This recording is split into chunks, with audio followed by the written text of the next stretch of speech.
and there were different symbols. And I can show you later on. Different symbols for different crimes. For being Jewish, for being a political prisoner, for being a killer, homosexual, gypsy, things like that. And we waited in line, and I got the number. I'll show you.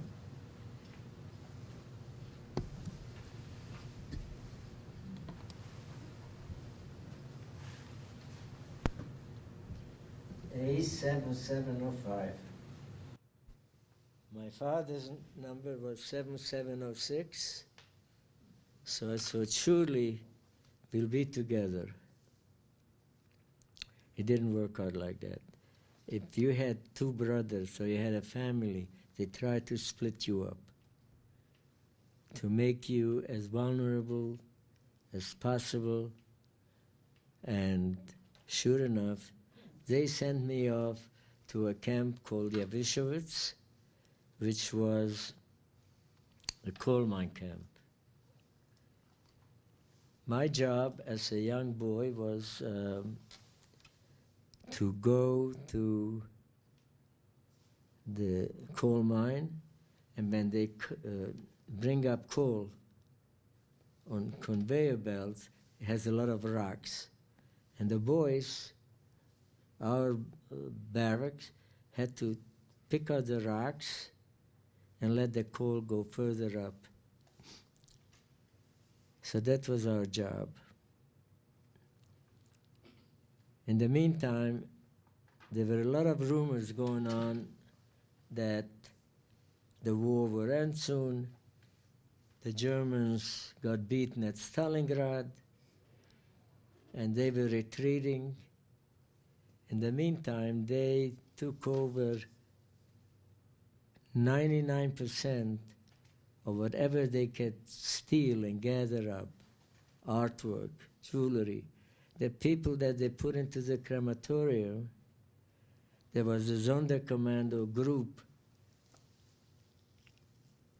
They had to remove gold from teeth, take off wedding band, any jewelry, and then put them on the trolley to send them up to the ovens.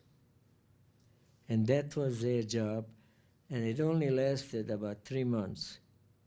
And then they were put through the same cycle because they didn't want to have any evidence to be able to stay on. So it was constantly a rotating group, the Sonderkommando. You had no choice.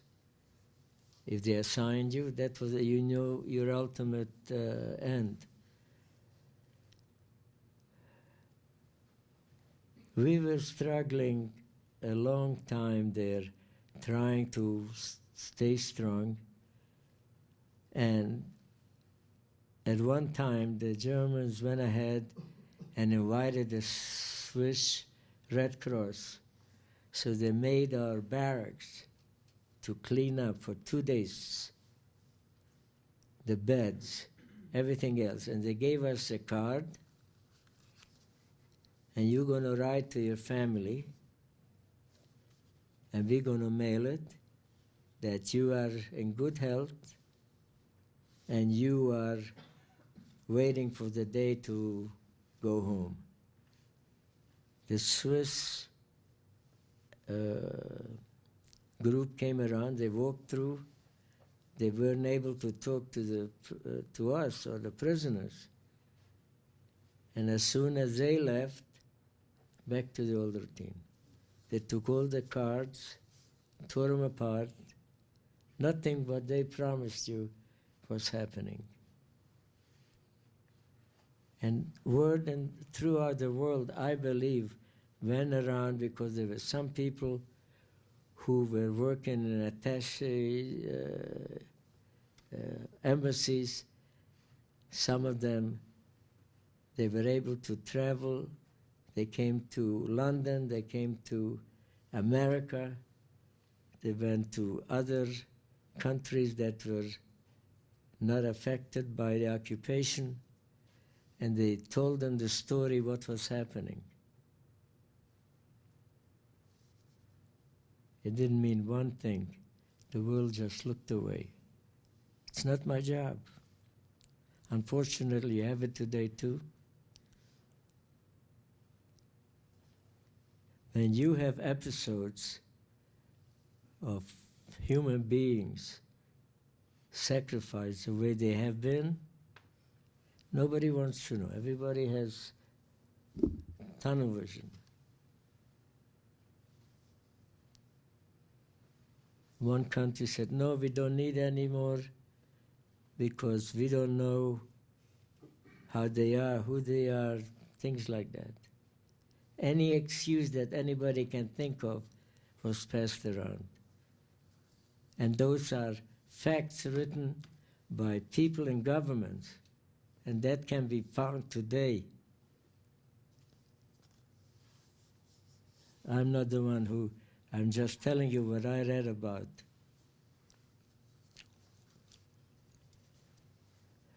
Coming to 1945, the Russians were practically at the outskirts of Auschwitz. So the Germans gave an order to empty all the camps and march everybody into Germany and use them as long as we can. Don't leave anybody behind. And if somebody can make it, just eliminate them. And that's what we had to do. In January, for 10 days, if anybody has an imagination of the cold weather in Europe at that time, I had some friends, young boys who couldn't march anymore, carry equipment, whatever the Germans said to do. They keeled over. They were shot on the road. Finally, we arrived into Buchenwald. Buchenwald was one of the oldest camps in Germany. In 1933, it was already established as a camp for German prisoners, locally, people who were against the Nazi regime. There were other kind of people that had no identification, so they would lock them up. And we arrived in Buchenwald and we went through quarantine. We had to spend there about a week to 10 days. And after quarantine, I was walking around every day. There were transports coming in. I thought maybe by luck I'll find anything about my father. And I happened to walk on a Sunday outside the fence, and I hear my voice call. I look up, and there's a young man my age. He's from my hometown, and he shouts out, "Where are you?" I says, "I'm in block so-and-so." I said, "Why?" He says, "Your father is here. He was in Buna with me. He's looking for you." Well, if that was a God-sent moment, that was it. I couldn't wait to be able to go. Now, I couldn't walk in just like that. If you're in quarantine, you need a special pass. In the block that I was living in, I befriended this, like a capo, an official of the camp. He was a political prisoner. He was German, not Jewish. He was there since 1933 for a few years. They let him out. He was married. He had 2 children. And they would rearrest him. His father was there, who was a doctor, and his brother. I go to him and I says, "I need a pass.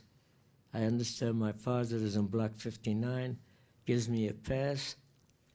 And that was Sunday. I couldn't go back there anymore because he only had a certain limit of time.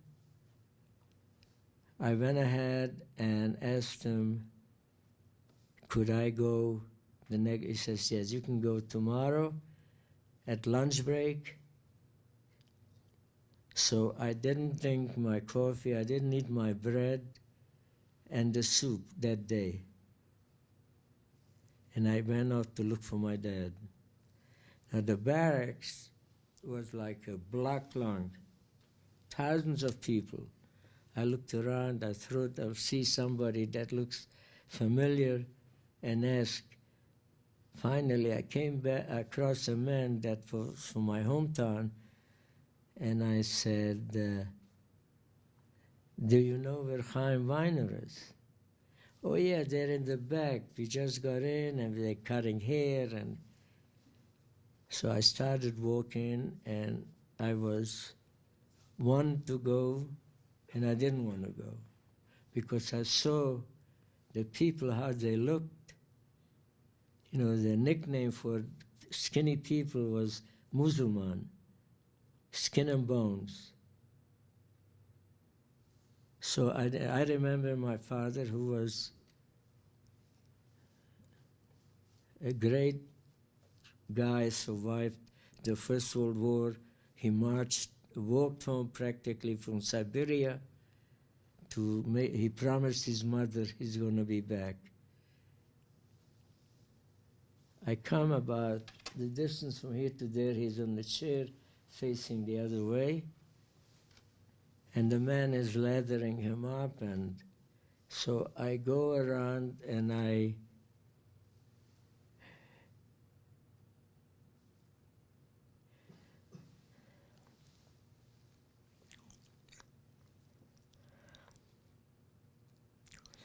see a man destroyed.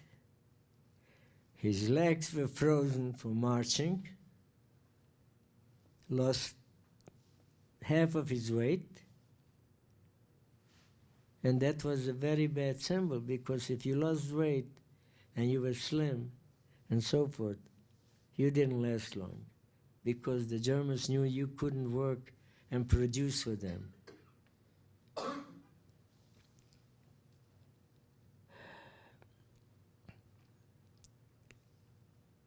I finally had the courage. I walked up to him and we hugged and kissed and cried, and so he wiped off the soap from his face. We sat down and I see that his legs are gone. I said, what happened? His neighbor who was sitting next to him, he said, he gave his shoes away to Mr. Meisner, one of the people from our hometown. I says, why? They were giving you wooden shoes like in Holland, the Dutch shoes. They took, if you had a good pair of shoes, they took it away, they gave you that. And if you're lucky, you had the paper and other things to wrap your foot in. That's how you had to go through. Half the time you were there, or most of the time.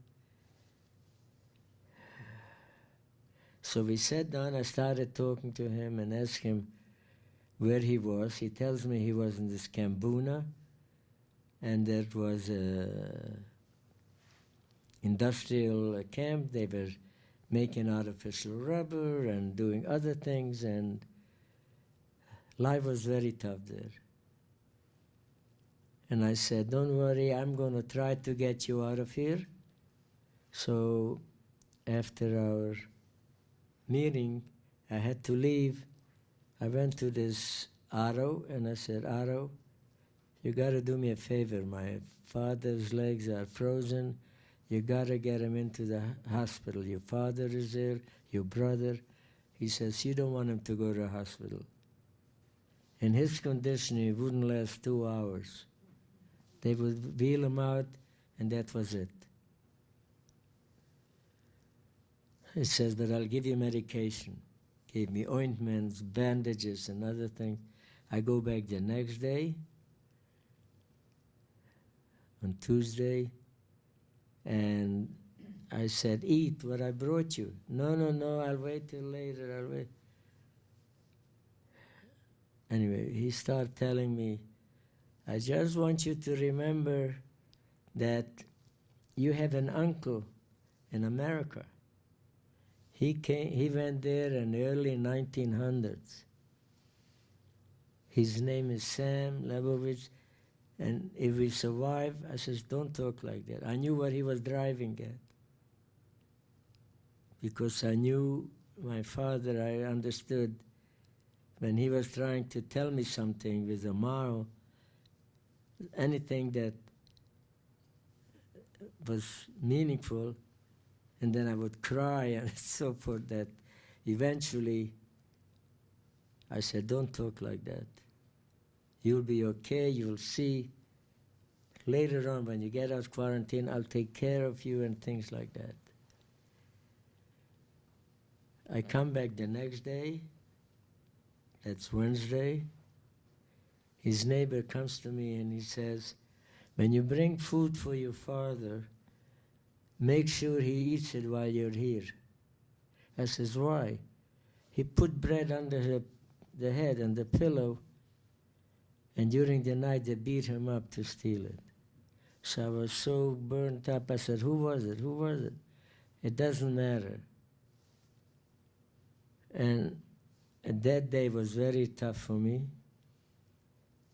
By the time I left, and I said, I'll see you tomorrow, I could see that he was very weak. And I understood that who knows how long he will last. I came back the next day, and we went through the same thing. I said, don't talk to me like that. Don't worry, everything will be fine. That was in February. I come back Friday, he wasn't there anymore. His next door neighbor, I said, what happened? He says, they took him out during the night. Now in front of the barracks, there were bodies stacked like logs, one on top of the other, till they were taking them to the crematorium. I was so worked up, I ran and I was looking for arms with the number 7706. I just wanted to know.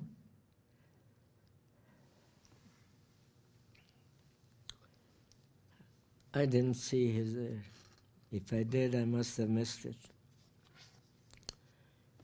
Buchenwald was one of the worst camps, starting from the 30s all the way to liberation. They had a commandant, his wife, her name was Ilse Koch. She was taken with people that had beautiful tattoos. She made sure that they don't last too long so they can take the skin and make lampshade out of it. From the skull head, they made ashtrays. She was the most sadistic woman.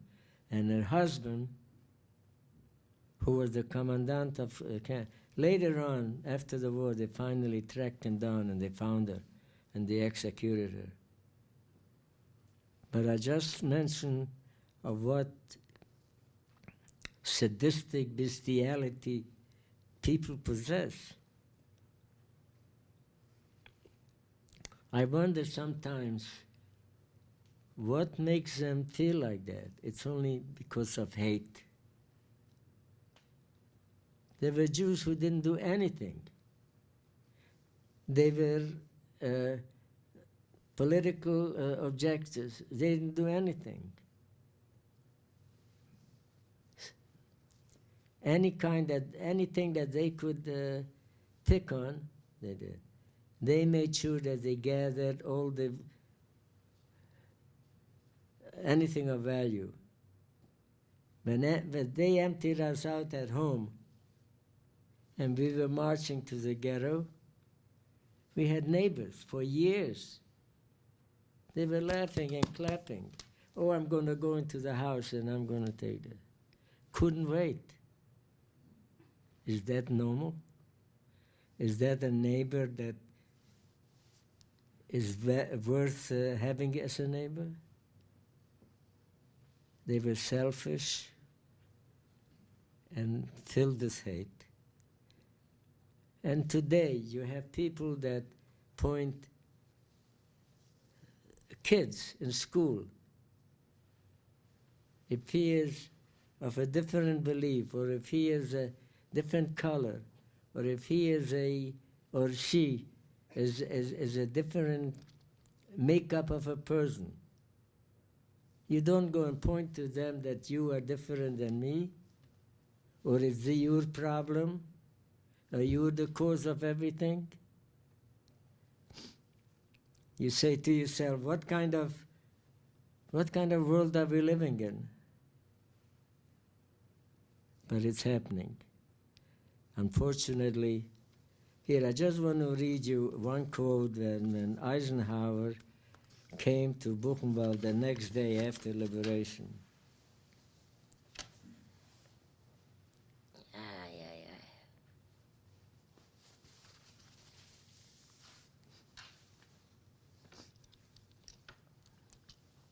This is General Eisenhower's comments. I have never felt able to describe my emotional reaction when I first came face to face with indisputable evidence of Nazi brutality and ruthless disregard of every shred of decency.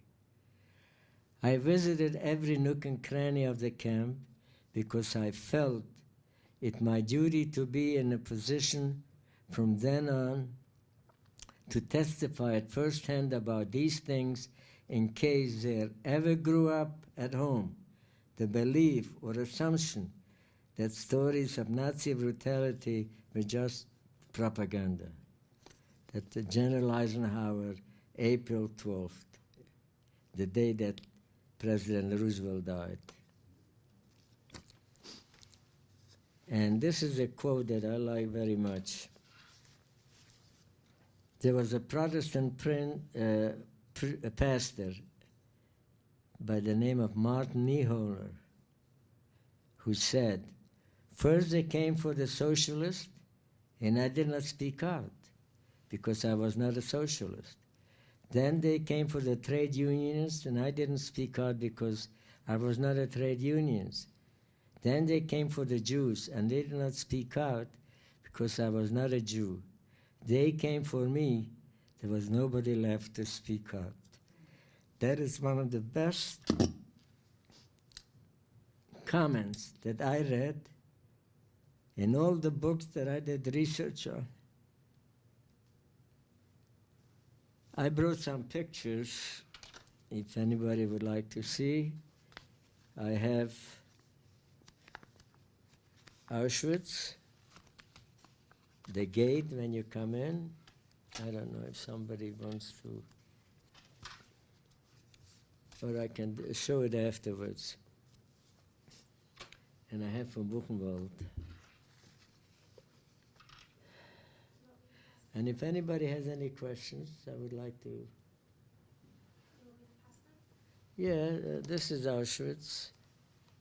And this is also, you can make it. But if you need an explanation, really. This is the other one. We went back there, my wife and I and daughter. This is Arbeit macht frei. And these are the.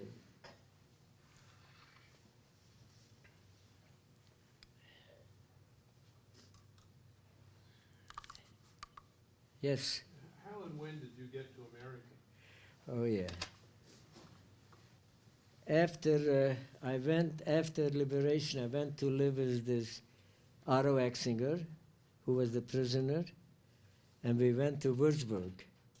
He has to be, well, I don't know if he's still alive. At that time, he was in his 60s. I stayed there for 3 months, and then one day I hitched a ride to go to Frankfurt, and at the main hotel, Bahnhof Hotel, you had bulletin boards from the Red Cross, the UN, different organizations, and you left your name. My name is so-and-so, I'm looking for so-and-so. I happened to come across a cousin who was alive. She was in Auschwitz, and we met up. Her brother came to get me, and I went to live with them in Frankfurt. From there, I went off to England as the kinder transport. I stayed there 2.5 years. Then I found my uncle. I came to America. The Korean War was just starting. I was drafted, went to Korea for 17 months, came out as a corporal, big rank. And then I had one good thing happening. I became an American citizen in the Army. Then coming home, I went to display school, learning a trade as a display in the menswear. And I met my wife. We married 52 years now. And at the beginning, I had a small business, men's clothing. And anyway, that was the story condensed.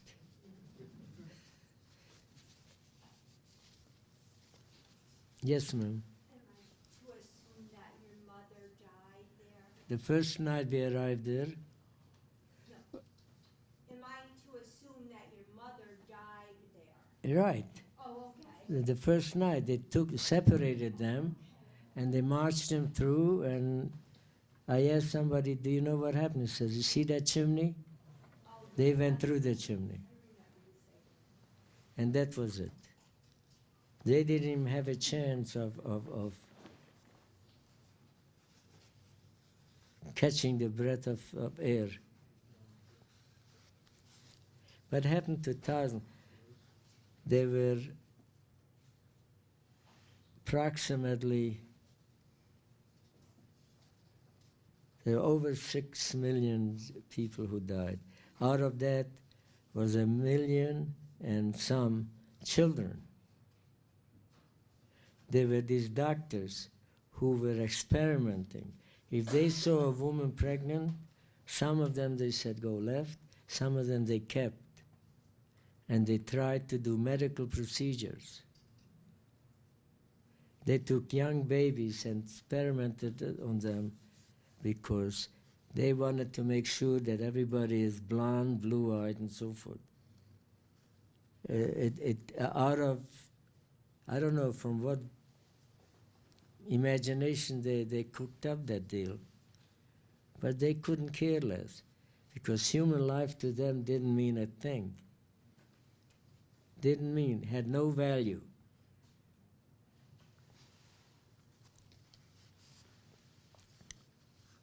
Anyway, so that's why it took me a long time to tell my children, but today they are very involved.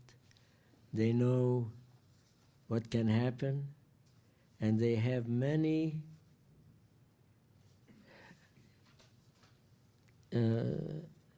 things that they get involved in and try to be able to give somebody a history so that you don't dare to repeat it. We can only hope so. I don't know how much time I have left, but I hope that my kids will carry on.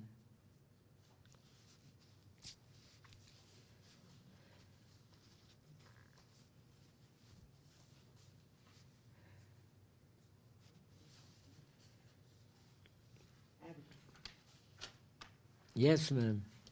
Have you written this down for your children? I've only written it down for myself. They asked me, they wanted to write a book years ago. I says, I don't want to go into it at that time. They took films and so forth. They have that.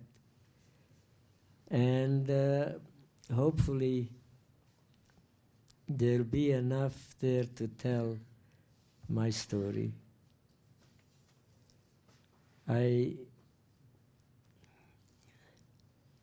I'm not a writer, and I'm not that talented to find the right phrases, the right words, and things like that. I do my share, which is limited.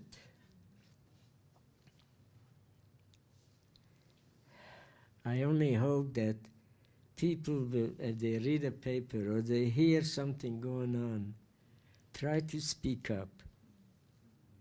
You don't have to go and take a stick and say charge or things like that. Just speak up. Because things happen so fast, and all you have to have is people who are willing to believe anything that somebody who's smarter than you can sell you the story. Everybody can today find out the facts very easily. You have libraries, you have museums, you have history books, you have newspapers, so much more. Nothing is restricted, thank God for this country.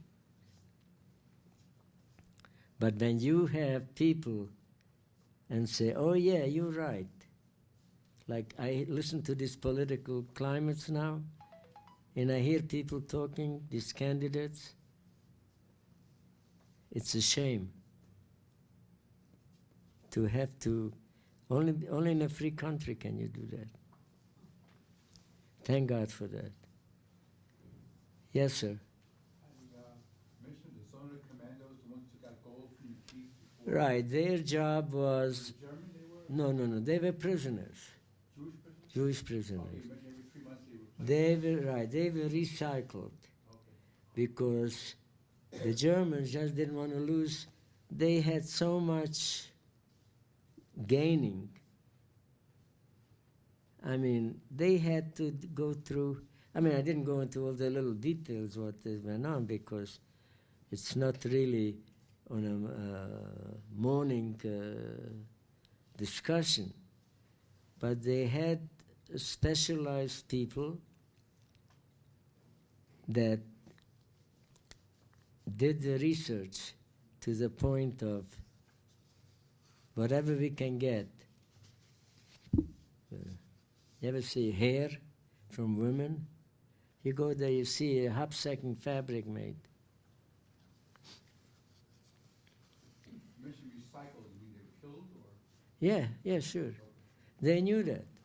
because that was already the happening. Yeah. Before somebody came in, they had it prior 3 months the most. By that time, in 1944, they had already such a perfection for the killing system that they would put in 1,500, 2,000, 1,000 people in a room, and the Cyclone B, people thought they're getting a shower. And Cyclone B was really a coincidence.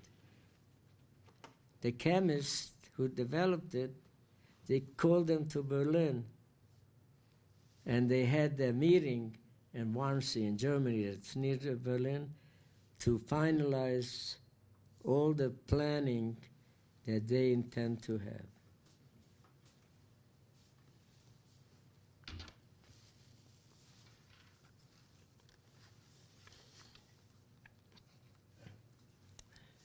Yes, sir. I apologize if you said it, I didn't hear you. Were you in a camp that was liberated, or Yeah, Buchenwald. you were at Buchenwald? Buchenwald, we marched from the camp Jawisowitz, which was around Auschwitz. It took us 10 days. Half of the people didn't make it. They died on the road. They were shot on the road. And Buchenwald was liberated by the Americans, by Eisenhower and Patton. We had German SS soldiers come in trying to put on uniforms to hide themselves. There were a lot of French prisoners, and they were able to gather up ammunition. And just before the last day, they were charging at the guard post. But the guards already ran away, the big heroes.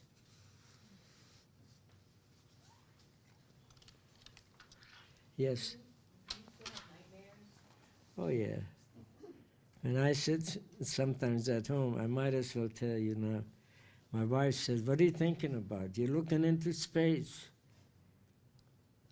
So certain time of the day, it's like an automatic.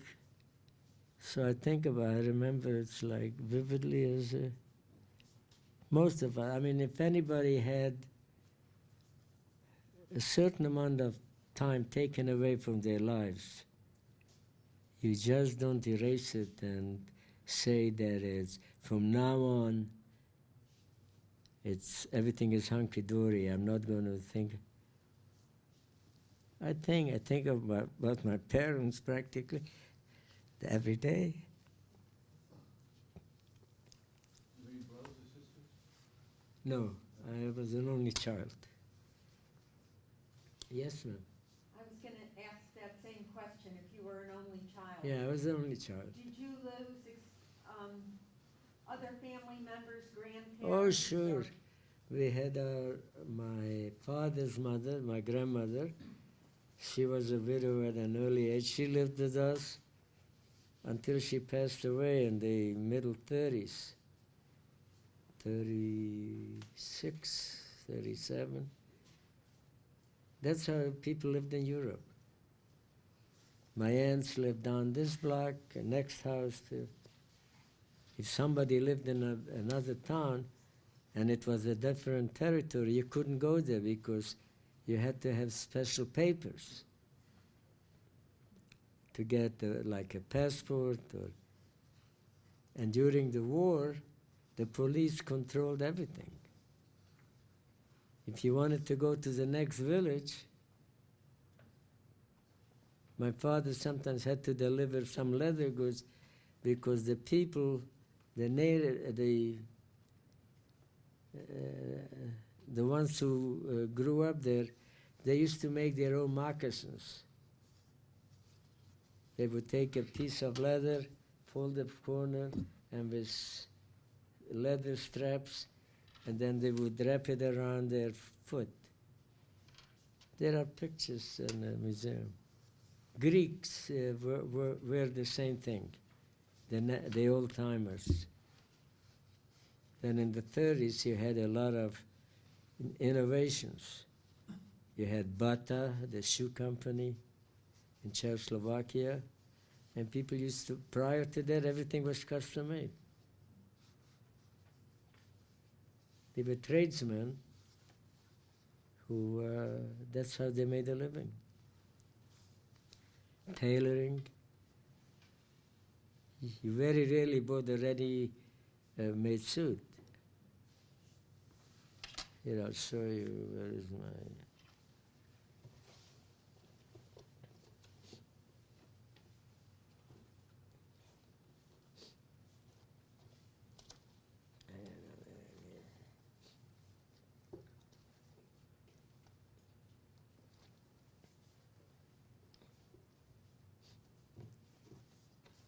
I don't have it here.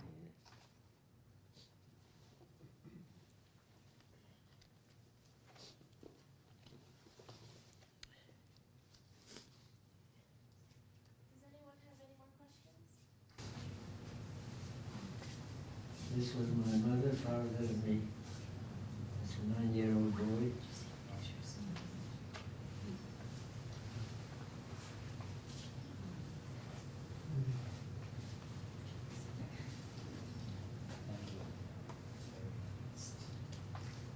So this suit was made to order.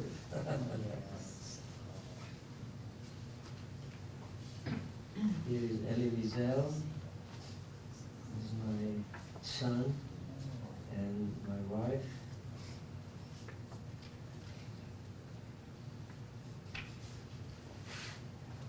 Here before I lost some weight. I look like a heavyweight. Nice. That's it. You have a question? I was just asking, how did that one picture of your family survive that you have? Did another relative have it that wasn't in the camps? You know, the picture you're showing of your mother and your father and yourself. Right. This was, I had a cousin who lived in Bucharest. Okay, so they were somehow They managed. had, she was able to stay on. She married a Christian, her husband who was not Jewish, was able to stay behind, was able to get her papers. So she had some family pictures, because whatever I had, everything was destroyed. Everything. And then when I was living in London, she sent me that as a surprise. And my uncle here in America, he had another one for my grandmother, his mother, and for my mother, and she was a young woman. I look at their clothing today, some of it is coming back. Thank you very much for sharing your story.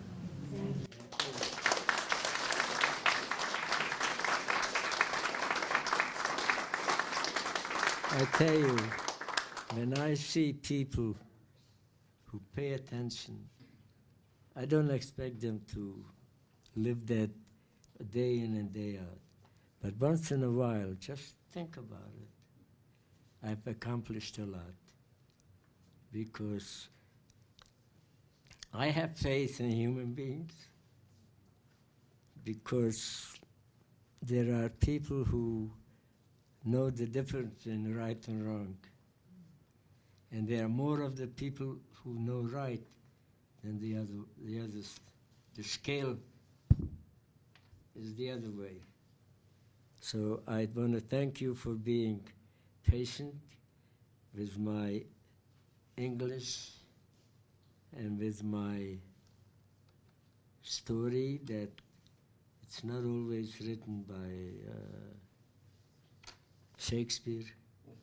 I'm a little guy who grew up faraway country and has a story that I hope will never repeat itself. And I wish everybody good luck, happy Thanksgiving, and enjoy it with your families, because that's the most important thing. Love your families. Thank you.